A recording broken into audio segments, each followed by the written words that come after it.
Well, thanks, everybody. I think this is really, really meaningful, and we promised a lot, and we've delivered a lot, and we've got great more stuff to come. Okay, anyone back there? Governor, you said during an event in Iowa over the weekend that the GOP needs to reject a culture of losing. Do you acknowledge that Trump lost and there wasn't all this fraud that he talks about? Well, I look at the last however many election cycles. 2018, we lost the House. We lost the Senate. 2020, Biden becomes president. Or no, excuse me, we lost the Senate in 2020.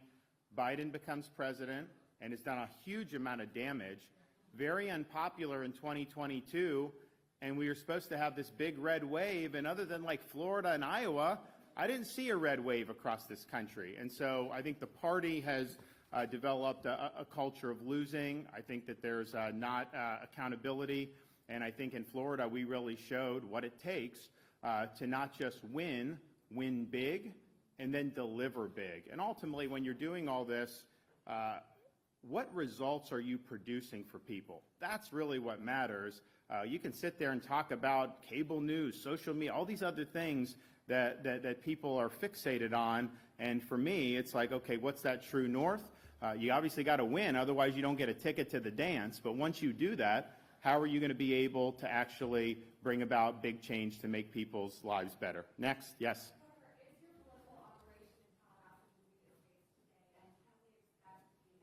Of your run in the next 15 days?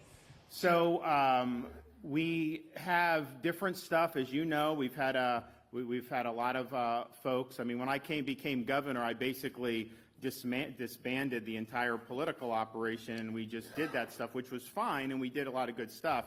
But as the attacks have ramped up, we've had to create some cover for us, not only in our office but out there. So there's a variety of things that go into that, and all I will say is I promised we would deliver big. We have. Obviously, we've got a couple more things left on the agenda. I'm going to sign the budget soon. I don't think I'm going to veto the new college money, but but you may see some vetoes somewhere else. I think the legislature, by and large, did a good job. I think people remember last year we vetoed about 3% of the overall budget, which was a record by far. And I don't anticipate that being necessary this year, but we'll see. Any more? Yes, ma'am. Governor, a lot of immigrants' family that works on the fields are leaving the state because the immigration law that you signed last week.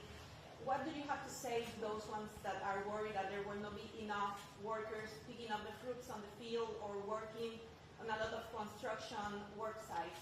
So Florida law is that you have to be here legally to be able to be employed. That's been the law for forever.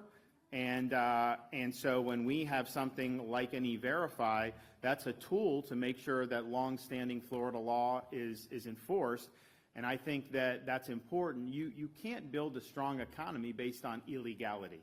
And I think if you look what's happening at our southern border, part of the reason that's happening, yes, primarily because of Biden and his recklessness of opening the border and causing a lot of damage with the drugs that are pouring across, the fentanyl, tens of thousands of people dying. You have criminal aliens coming into our country. You have people on the terrorist watch list coming into our country. It's a total disaster. Part of the reason, though, you're seeing those numbers is because people feel that there are carrots to be able to come, that the U.S. isn't going to enforce its laws, that states aren't going to enforce its laws. And I think if you want a secure border, yes, I've said, let's build the wall. I will send my guys that built the Pine Island Bridge to the southern border to build a wall. I'll do that.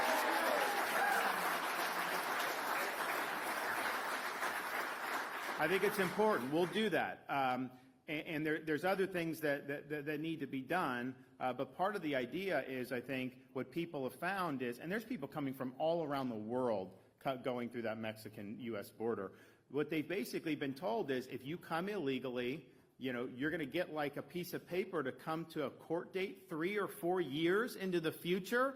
So then just go into the interior of our country. How is that serving as a deterrent? And so I think in the state of Florida, our laws have been longstanding. They are what they are. And I think that when you're living by that and enforcing that, I think we're stronger as a result. Okay, one more. Yes, sir. Governor Trump said No, right here. This guy right here. Yep.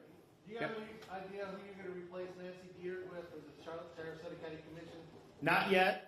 We go through kind of a process, and I've got to try to hear from stakeholders. We see who, the applications, and then we make decisions. Because of the legislative session, that had been our priority, making sure all that's gotten, and then now we're processing the budget. So we've kind of put that ahead of some of the decisions on appointments, but some of these decisions on appointments are relatively imminent, and they're not going to take too much longer. Thank you, everybody. God bless. Appreciate it.